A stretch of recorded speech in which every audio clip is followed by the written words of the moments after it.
ఈరోజు day 2 beautician కోర్స్లో నేను వ్యాక్సింగ్ ప్రాక్టీస్ చేశాను. వ్యాక్సింగ్ ప్రాక్టీస్ చేసేటప్పుడు ముఖ్యంగా ఏదైతే డ్రెస్ ఉంటుందో పైకి ఫోల్డ్ చేసి ఈ విధంగా మాయిశ్చరైజర్తో ప్రాక్టీస్ చేయాలి. మాయిశ్చరైజర్తో ప్రాక్టీస్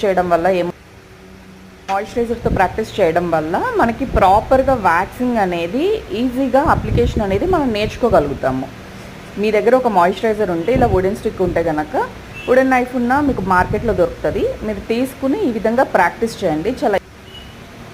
ఈ విధంగా మీరు కరెక్ట్గా ప్రాక్టీస్ చేస్తే కనుక ఈజీగా వచ్చేస్తుంది. దీని తర్వాత మనము ప్రాపర్ వ్యాక్సింగ్ అప్లికేషన్ అనేది మనం చేయొచ్చు. ఫస్ట్ ఏంటంటే మనకి హ్యాండ్ మూమెంట్ రావాలి. ఈ హ్యాండ్ మూమెంట్ కోసమైనా సరే ఈ విధంగా మాయిశ్చరైజర్తో మీరు ఈ విధంగా కనుక మాయిశ్చరైజర్తో ప్రాక్టీస్ చేస్తే కనుక మీకు హ్యాండ్ మూమెంట్ ఈజీ అవుతుంది. దానికోసము ముఖ్యంగా ఈ విధంగా మీరు ప్రాక్టీస్ చేయండి.